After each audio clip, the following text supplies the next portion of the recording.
Hello viewers, welcome back to That'll Do Garage. I'm very excited to share this with you today.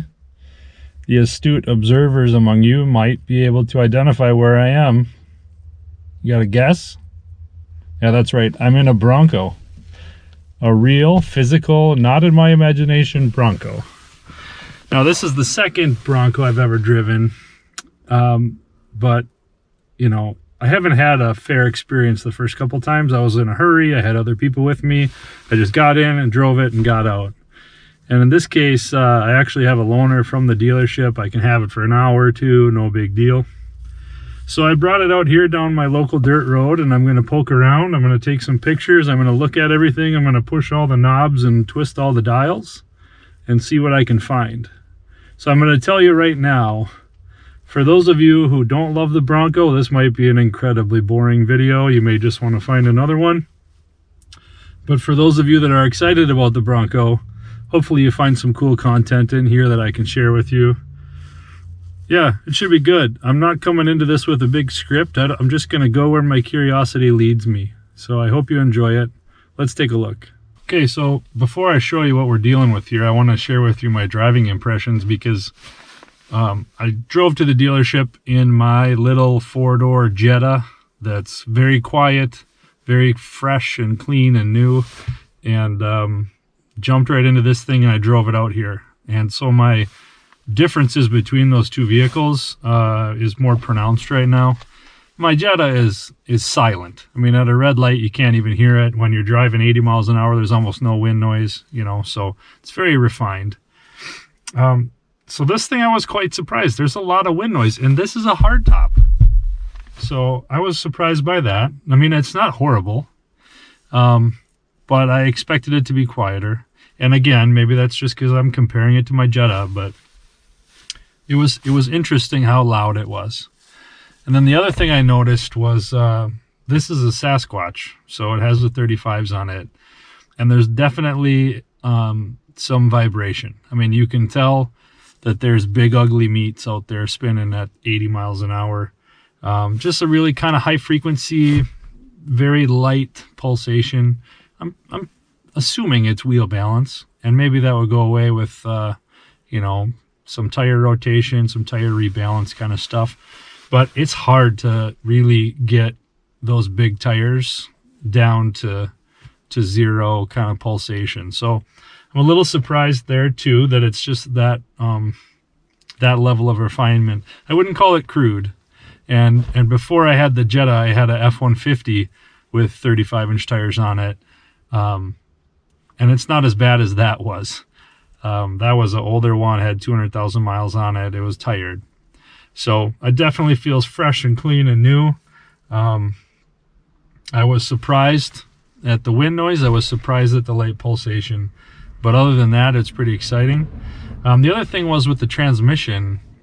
So this is an automatic transmission. I haven't figured out what engine it has yet. We'll figure that out together. But it's got the 10-speed automatic. Under light throttle, like 30% or under, I wasn't impressed. You can feel it's kind of hunting. It's shifting quickly. There's some downshifting noticeable. But once you get over 30%, maybe 50% throttle, it was much more predictable, stable, controlled, refined. You know, I knew when it was going to shift. It did it quickly. There was no weird downshifting, that kind of stuff. So maybe that'll figure itself out with time too. This vehicle has 800 miles on it. So I think there might be some learning that the software does. I'm not sure. You know, I'm just making that up. But yeah, so that was my first driving impressions. A little bit more wind noise than I would have expected. Surprised to find a little bit of tire pulsation, but nothing too bad. And I was surprised to see that the tranny was not awesome, but that's okay. I'm getting a manual anyway, so what do I care? But let's take a look at this thing on the outside. All right, folks, what we have here, Big Bend Sasquatch two-door. You can tell it's got the 35s on it. It's got the Sasquatch badge. I kind of like the color red now that I see it in person. I had ruled it right out, but I like it. Hard top. No idea if this is a, I guess this is a MIC 2, right? Version 2.0. They gotta be if it's here, but I don't know. I see a little bit of honeycomb like right there. Not sure if the camera will pick it up, but that's really kind of, it's, oh yeah, you can see it a little bit there. It's hard to whine about that. I don't know how picky to be. You can see in here, this seam right up in here, it's delaminating just a tiny bit. There's like a crack there. So maybe I would be freaking out if this was mine. I do like the color. I like the wheels and the tires a lot. So it's got some funky hardtop. Roof rack and sand extricate ramps, I guess, but I'm not sure if those came from Ford or not. Let's take a look over here. Yeah, these are meaty. I like them. They weren't too loud either in terms of you know, a mud terrain tire like that. This also has the Ford winch on the front, which is also pretty sweet. We saw that in this other video in the Q&A with the dealer. I'm really this has caught my eye now. I'm really wondering if I need to add one of these to my order. It doesn't stick out as far as I thought it would. It looks really factory. I mean, the powder coating matches the bumper like exactly. I think this is the same bumper. No, I'm getting a different bumper because mine has fog lights. So just as a reminder, here in this other video, I ordered a Badlands Sasquatch with a manual transmission and the 4-cylinder 4-door. The other thing I like about the Badlands is it comes with those rock rails down here, which obviously this one doesn't have.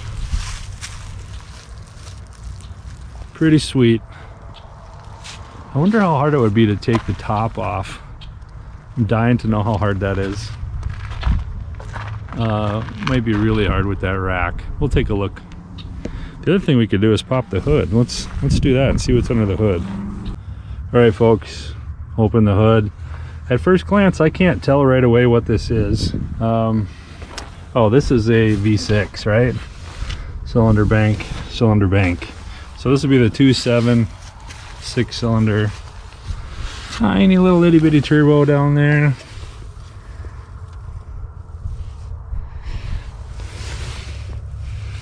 Nothing special. There's a little bit of stuff that's just surprising to me, like up this kind of action. What the heck are these yellow marks for? You know, it seems kind of unprofessional. And then if you come over here, I just noticed this too. There's like white goop on the inside here too. If I just spent 60 grand on this thing, I want it de-goopified. Just FYI. So, 2.7 V6, little itty bitty turbo. What else can we see? Good sized battery, like physically.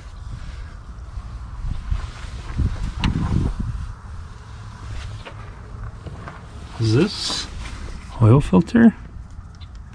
Gosh, that's little. Doesn't seem like there'd be enough volume in there, but whatever.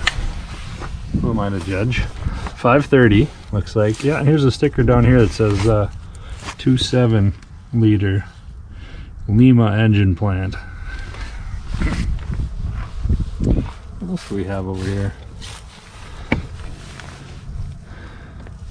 Nothing exotic.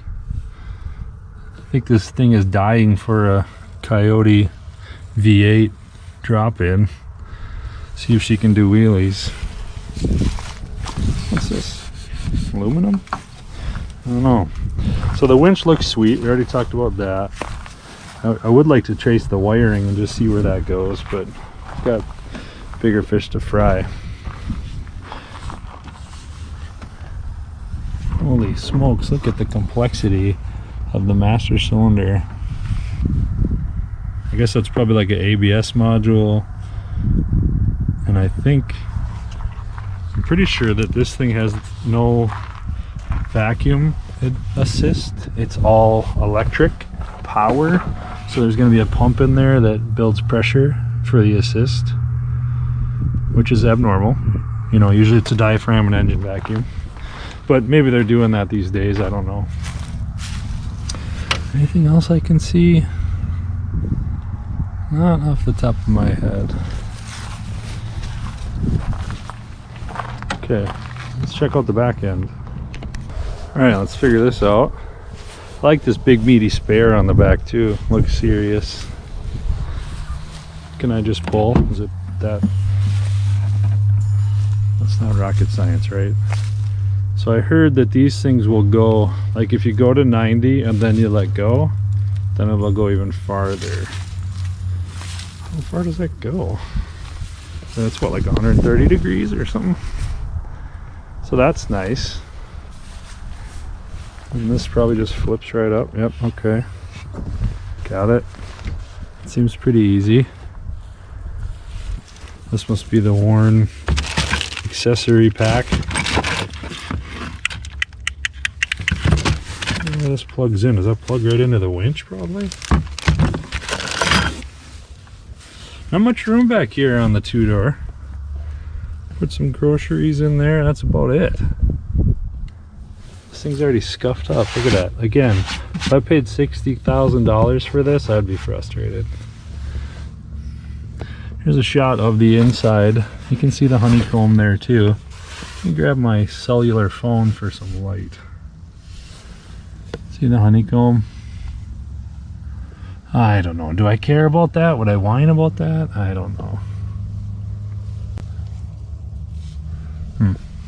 It's all over, everywhere.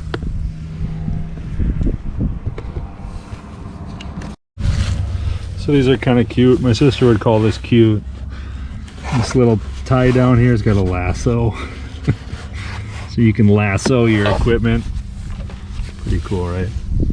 I do want to get one of those tables back here too. You might have seen that on the Ford website. You can get a table that clips right into all this stuff and it flips down, and just seems really convenient. Because I do, like I said, I do intend to take this on some serious road trips. I hesitate to say overland because that's what all the hippie cool kids are saying right now, and I don't want to be lumping myself in with that. But yeah, I want to take it on some trail rides and sleep in the back and all that stuff, whatever that means. All right, let's see how hard it is to fold these seats from the back. I'm assuming you just pull. Yeah, okay. Down she goes. That was easy. Get my little tripod out of the way. Why does the headrest go back? It's decapitation. That doesn't seem awesome, you know, face value, because it's not flat. Maybe I'm doing it wrong, perhaps. Maybe I need to flip something forward first. But that doesn't like fall into the floor. So if I wanted to put something big and heavy back here, I still have to contend with the seats, which is not awesome. But for Pete's sakes, I'm not buying a Bronco to haul bags of concrete in the back. So, you know, maybe I'm getting too fussy. Let's see how this works here.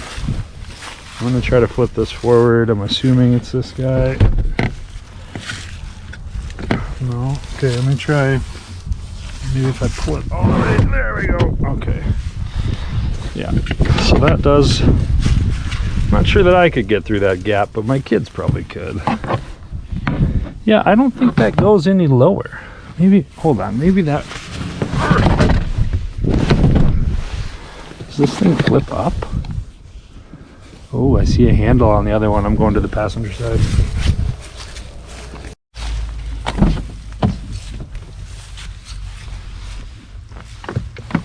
Alright, so flip that doohickey. Oh, what's this do?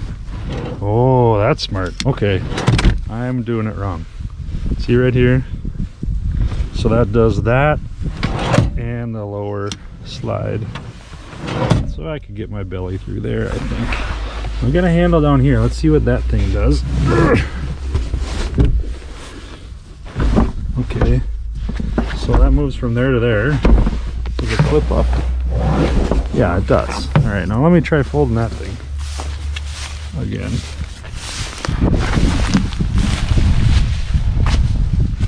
Where was that? Here. Yep, okay. So a little bit more flat, but still not totally flat. Let's see how bad it is to put it back.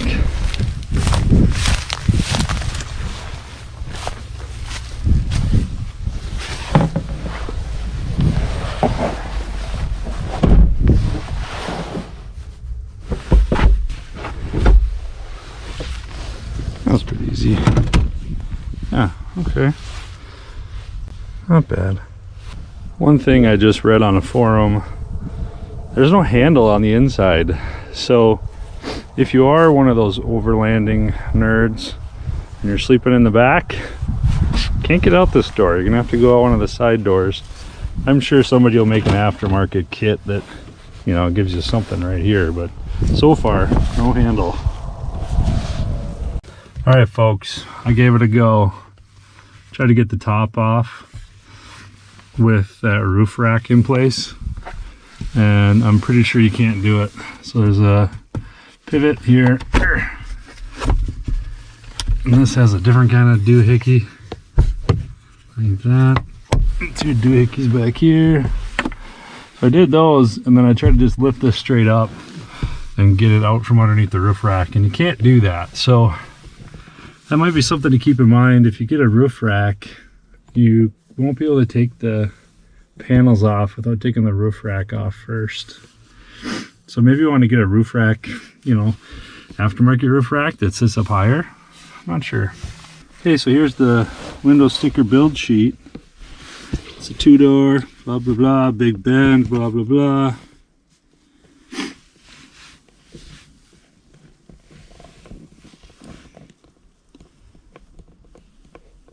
No surprises. Rapid red. $47 million. All right, let's see if I can figure out this screen here. Oh, that's all standard stuff. I kind of want to know, like, I think you can put the RPM gauge in there somewhere, something like that.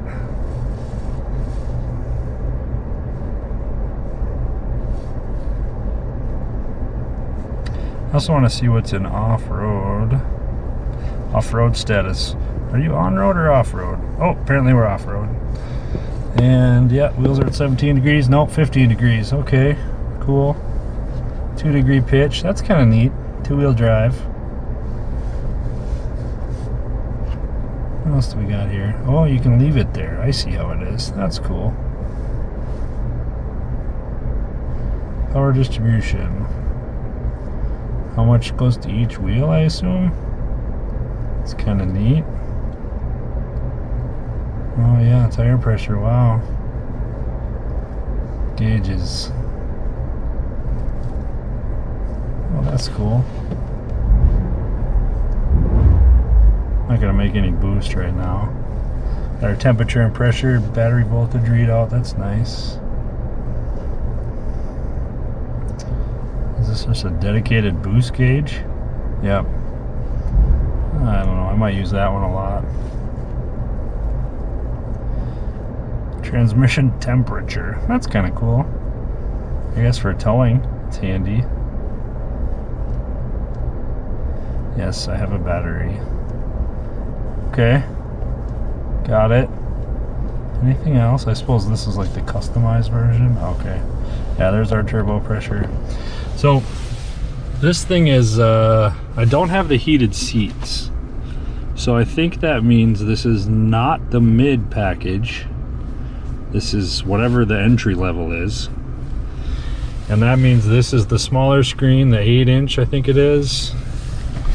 And yeah, so it's got the vinyl seats, or cloth seats, not the marine grade vinyl or leather. It's got a carpeted floor as opposed to the Badlands that I ordered has the rubber floor. And then what do we got up here? So we got our hazard lights, traction control off, trail turn assist, rear locker, front locker, and what's supposed to be right here is the, I believe, the sway bar disconnect.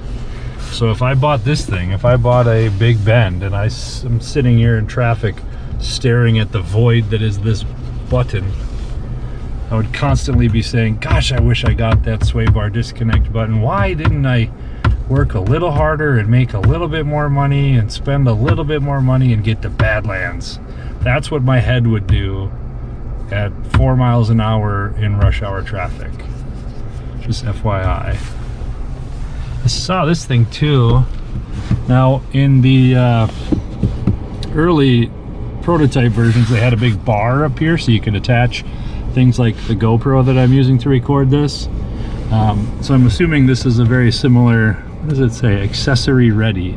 It's probably the same thread as my camera mounts and everything. So I bet you my GoPro would just screw right in there, which is pretty neato. What's up here? Couple of lights, sunglasses. Yeah. Nothing special.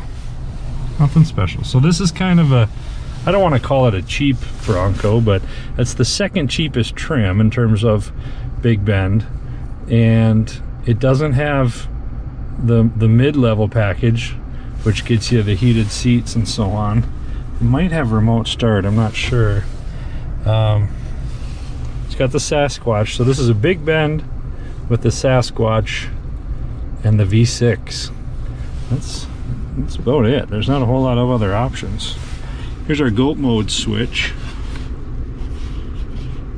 Let's see what the dash does when I switch it to, I don't know, 4 high.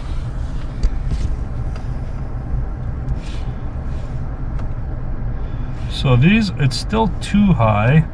I'm switching between modes. Ooh, we're shifting now, okay. So now I'm in like 4-wheel drive automatic sport mode. And let's see, slippery, okay. Mud and ruts. Oh, are we going in or out of 4 high now?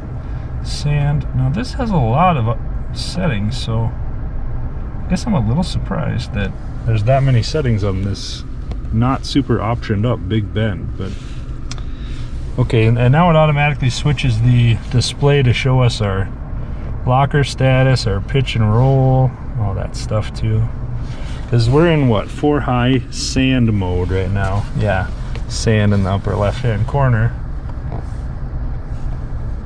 Let's put it in, is there like a rock?